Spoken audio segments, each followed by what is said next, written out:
Today, we're going to be breaking down a great wide receiver football IQ quiz to test your knowledge of the position. So if you're not familiar with our quiz style videos, what I'm going to do is I'm going to show a pre-snap look like this one right here, ask you a series of questions about this pre-snap look, give you guys a chance to pause the video, think about your answer, and then we'll break down why the answer is right, wrong, and show another example of the correct way to run this route versus this coverage. All right, so I hope this gives you guys some value. Let's get started with this video, fellas. So first things first, how would you guys run a 5-yard out versus this type of coverage? So how would you guys run a 5-yard out versus this type of coverage on the screen? So you guys can go ahead and pause the video and then think about your answer. So pause the video.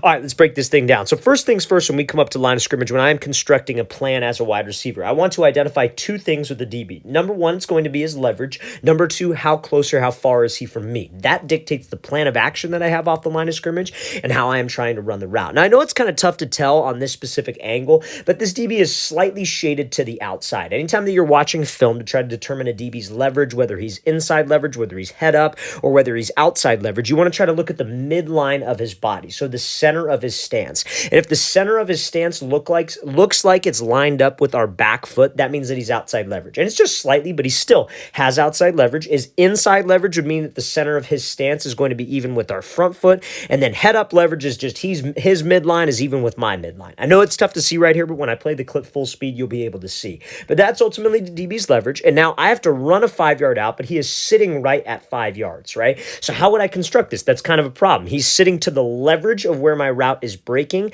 and he is sitting at the depth of where my route is breaking. So how can I construct this route? So if you guys said that you would take off the ball and you would attack this DB's inside shoulder and inside hip, and the goal is to get him to flip open or maybe just open up slightly so you could slip under him, that would be correct. So the reason why we would do that is because, guys, remember, this DB's lined up outside leverage for a reason. He doesn't want to give up the outside. So if we just try to run around him, that DB's going to get hands. He's going to force us to the outside. He's going to be right on my hip. He's going to keep his leverage, guys. And so ultimately, that's what this receiver does. So let's play at full speed. He just kind of tries to force it and get to the outside of this DB, and he's able to undercut this thing and make a play. This is something, the DB's first step on this. See how the ball is snapped? Watch what he does with this left foot.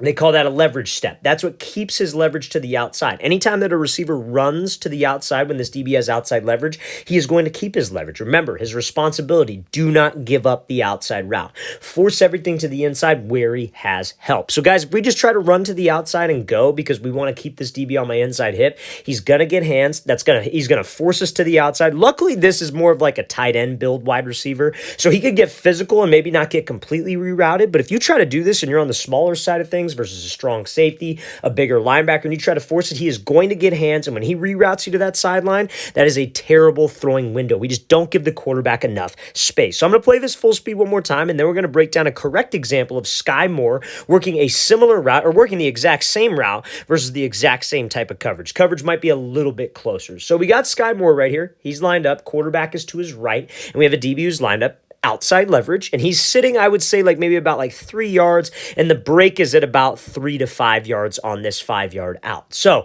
before I play this clip full speed, you guys, if you're a wide receiver and you would like to train with us this offseason, we are going to be coming out to 11 more states across the country for 2-day-long QB and wide receiver training camps. Next up on our camp tour, we're going to be coming out to Portland, Oregon. Then we'll be heading out to Dallas, Nashville, Chicago. All of those camps are completely sold out, you guys, but we will also be coming out to Buffalo, New York, Atlanta, Houston, Philly, Detroit, Boise, and Los Angeles. All of these camps, you guys, will sell out probably within the next 1 to 2 months. So if you guys would like to attend, you're local to one of these cities, guys, check out that very first link in the description below. We'd love to have you there. I myself will be there. My staff of coaches will be there, and we'll be training with you guys for 2 whole days. So guys, if you're local to any one of these cities and would like to train with us, again, very first link in that description below. Let's get back to this video. So now let's look at this example here from Sky Moore. So what he does is, I want you to pay attention to where he attacks on his route. He attacks the inside hip, inside shoulder of the DB so he can slip underneath. Now, it's very, very important that when you attack, because this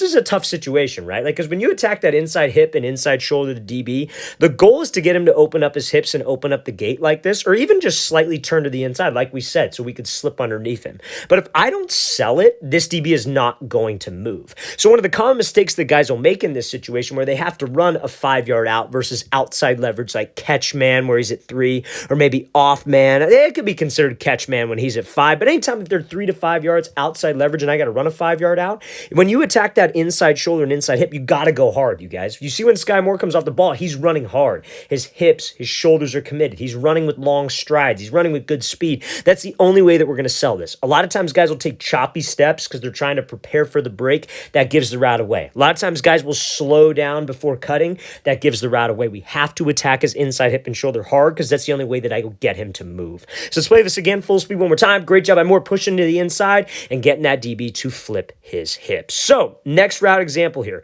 Quarterback is over here to the right side of the field. I know it's kind of tough to see right here. Now, how would you guys run a 10-yard out versus this specific coverage? So how would you guys run, not a 5-yard out like the last example, how would you run a 10-yard out, so a 10-yard out versus this specific coverage? So you guys can go ahead and pause the video and think about your answers. So pause the video.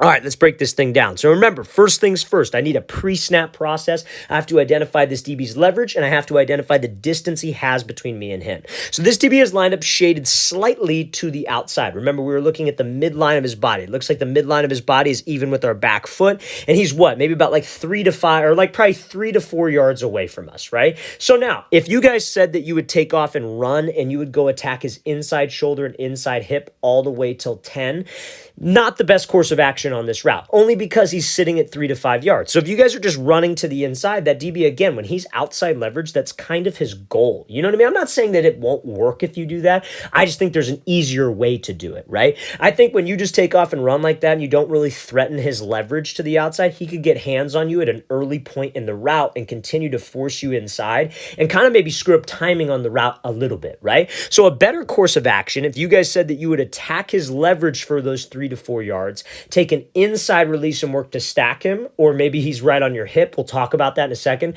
That would be correct. So the answer is I want to close space with him and attack his leverage, then take the inside release. So let's play at full speed. This receiver actually does a good job of that because remember, whenever we attack a DB's leverage, like we talked about in the last example in the incorrect 5-yard out, remember, if we were running a 5-yard out and we just tried to run to the outside, what would this DB do? He would widen because remember, his goal, don't let us get to the outside. So if I'm going to take an inside release, I want to make him think I'm trying to just force a route to his leverage. So we got to run at him. We attack him. Now remember, I said there's 2 things that you want to look for in a DB. You want to look for his leverage, but you also want to look for the distance, right? Now, why is the distance important? Because you have to close the distance always with the DB. His leverage responsibilities will always change the same. Whether he's in press coverage, whether he's in a catch man, whether he's an off man, if he's outside leverage, his goal stays the same. However, our release varies based on how close or how far away he is, right? So if I have to run this 10-yard out, and let's say this DB is right up on the line of scrimmage, but he's outside leverage, I probably don't need to run at him. I could just give him a quick jab, take the inside release, and work to stack him, right?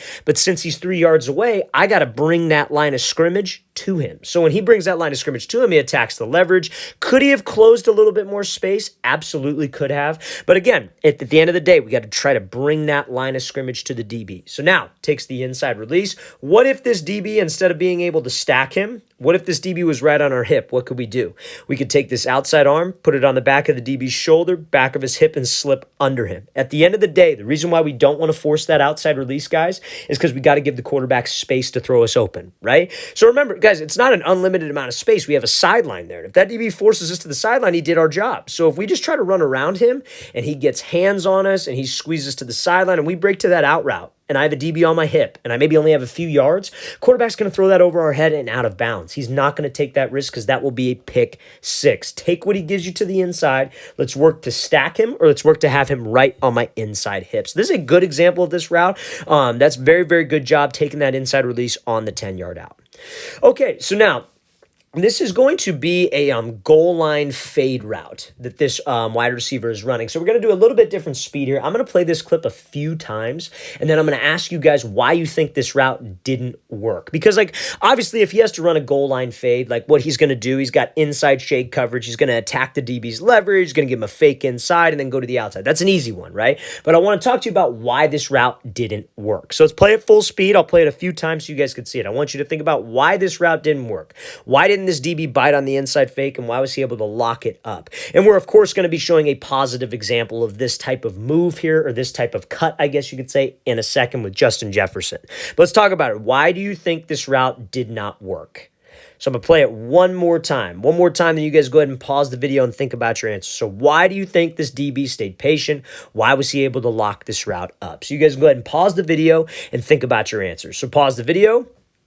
All right, let's break this thing down. So first things first, guys, whether we have off man, whether we have catch man, or whether we have press man, inside shade, outside shade, head up press, head up off man, where's the DB's eyes watching? Our hips, right? His eyes are keyed in on my hips. They tell DBs that the hips will not lie to you, right? So if you watch a wide receiver's hips, then you're going to be able to determine which way he's cutting, which way he's going, and it's easier to read him. Now, as a wide receiver, I don't think that's necessarily 100% true for a DB, because I think as a wide receiver, we could sell a move with our hip. But one of the common mistakes, and this is why the route didn't work, that wide receivers will make is that they just sell the movement with their head and their shoulders. A DB is not supposed to be looking there, guys. If you're just worried about selling and kind of leaning with your head and your shoulders in one direction, that's not enough, guys. A DB is keyed in on our hips. So when this wide receiver makes a hard cut, you see how he steps there. He steps outside the frame. He gives a little head fake, throws his arm, throws his hip a little bit, but his hips stay completely square. That's telegraphing where he's about to go, and that's why this DB is able to lock this thing up. Guys, a phrase that I'll tell my wide receivers is you want to try to turn your belly button to the side that you were trying to fake. So he's faking to the inside. His belly button should essentially be turned to the sideline. I'm not saying open up your toe. You could still keep your toe pointed forward. That's actually what I want, because you could push and drive out, but your hips got to be loose. If you don't sell this thing with your hips and you don't try to turn that belly button, this DB's not going to bite, right? So look at this. We're going to show an example here of Justin Jefferson using this like crossover type move, and you see the separation he's able to get. I want you to pay attention to how much he sells the move with his hips. So I know this is a different route. I know it's a post, but it's all relative, guys. Like the routes can differ, but the moves that we use, the types of breaks that we use, the technique will always stay the same, right? So he's using this same crossover move that last receiver was using, but watch what he does here. He throws this inside fake. Look at his upper body. You see how much his hips start to turn. Hips, shoulders, and head. The step, where his toes facing. Just like the last receiver facing forward, but that belly button is turning. His hips are turning. Something I try to tell my wide receivers sometimes too, if the belly button thing isn't processing, I'll say you want to like almost like turn the back of your shoulder. So like if you're trying to fake to the right, your left shoulder, you want to like show the DB the back of your left shoulder, because that will turn your body, and when your body turns, that's what can get a DB to bite. A disciplined DB, a DB who's going to watch your eyes and watch your shoulders, that's easy money, guys. A little quick fake will do. But a disciplined DB who is keyed in on my hips will bite only if I sell with my hips. So let's play this again, full speed one more time. Great example of Justin Jefferson using that proper crossover move. So if that's what you guys said on that, you would be 100% correct. That receiver's route didn't work because his hips stayed straight vertical.